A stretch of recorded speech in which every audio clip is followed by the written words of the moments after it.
Well, together the Phillies and Marlon Byrd go back to 1999. The organization drafted him, developed him, and then dealt him to the Washington Nationals in 2005.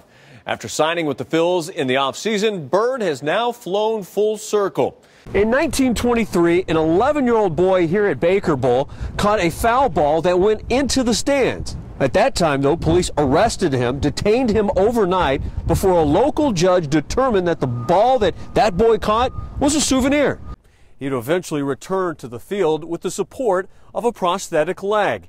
It took small steps to get here, but perhaps the biggest leap was made possible with these yellow fluorescent shoelaces.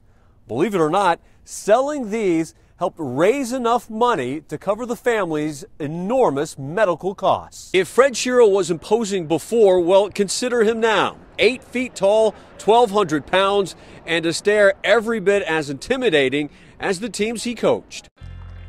The streaks you see out of Carl Lewis these days are now in his scalp. Hard to believe, but the fastest man in the world at one time is now creeping up on 50. People always say, wow, you fought to change the sport for money and fought against drugs and the fastest man in the world. So to me, I like that part of it. The best ever is something that's going to always be debated by people. History defines greatness. For me, it's like, what did you do that was relevant? Carl Lewis retired as one of the most decorated athletes in Olympic history. 9 gold medals and a silver. One of those golds is laid to rest with his father right here at Edgewater Park just outside Willingboro. As for the others, well, it wasn't until just recently that Lewis agreed to turn them all over, where they will be forever remembered and honored. People ask to see them all the time, and I have them in a safe now. They were in a display, but actually, I'm kind of saying this now. I've actually decided to donate them to the Smithsonian. We're working out a plan to do it. That's my 50th birthday present that I want to do. So I'm going to, you heard it first. So I'm actually going to donate them to the Smithsonian. So they'll be for everyone to see. Take a trip to Willingboro High School and you'll see plenty of Carl Lewis on the stadium, in the gymnasium, and for the past few years, he's been working with the track team as a volunteer. He has all the right, respect for me to say whatever he likes to the kids, because this is his school. And I think that he has a great impact in encouraging not only them, but me as well. It made me feel good because of some of the fact that I had not only known him, I only know him from what he had done in the competition. Set, go. The once dominant Willingboro Track Club is now operating on a shoestring budget with just one full-time coach and a program that's been threatened to be eliminated altogether.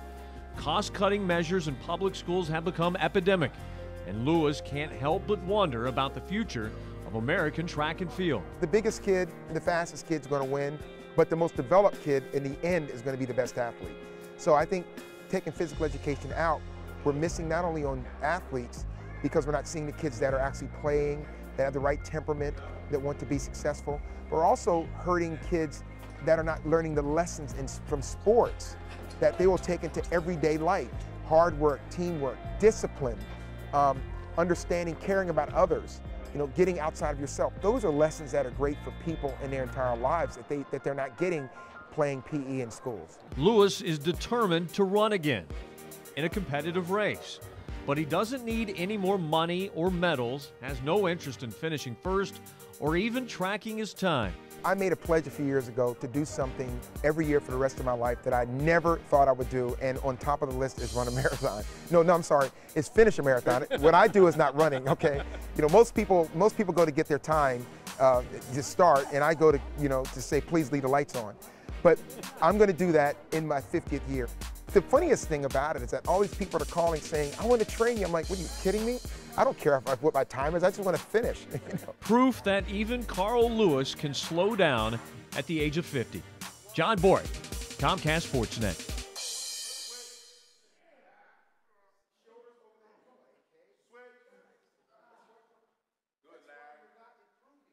And bring it in for Sloan Toyota Sports Rise, I'm John Bork. During his 5 seasons in Philadelphia, Michael Vick made the most of his second chance. And as a result, he will likely play next season with his 3rd NFL team. Our Derek Gunn caught up with Vick about his future. Now to the Sixers. When Michael Carter-Williams returns to Massachusetts, he is usually welcomed by the masses. MCW grew up just 30 miles south of Boston in suburban Hamilton, and before the game with the Celtics, he shared some good news with friends and family. Carter-Williams will take part in the Rising Stars Challenge during All-Star Weekend. It means a lot. And a game with the Celtics, the rookie dealing with high ticket demands from his family. An estimated 200 had to be accommodated. The game also a homecoming for New England native Brett Brown. MCW revving up the RPMs on his way to the hoop here. His first bucket of the game on the drive. That catches the attention of his personal cheering section. For Boston, check out Jeff Green, which is what the Sixers defense was doing.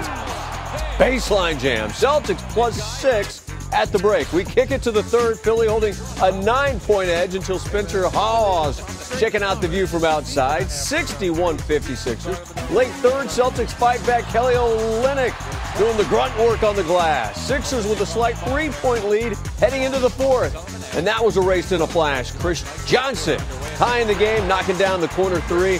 It's 74 across the board. Free throws damaging the Sixers down the stretch. Carter-Williams makes just 1 of 2. Thad Young banks both of his.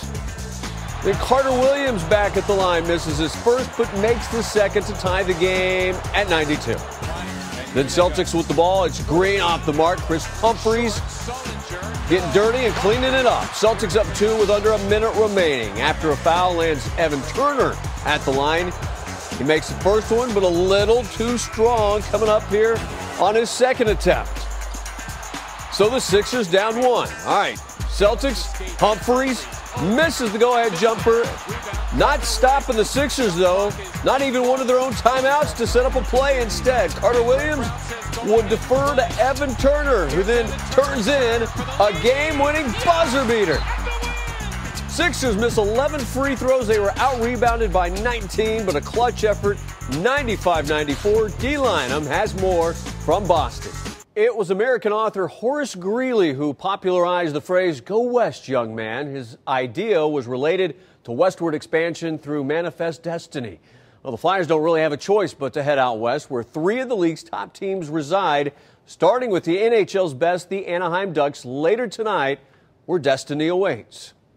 Here we're playing 3 of the top teams in the league out west, and Rangers shooting for a sweep at Yankee Stadium. They beat the Devils Sunday, facing the Isles on Wednesday. Under 2 minutes left in the second of a scoreless game.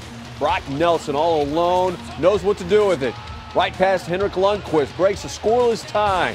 Less than a minute later, Matt Zuccarello with the initial shot. The rebound falls into the hands, and more importantly, onto the stick of Benoit Pouliot. There to pounce on it, ties the game at 1.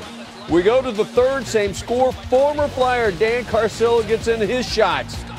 This hurts all the Islanders. Carcillo, game winner. Rangers are the beasts of the Bronx.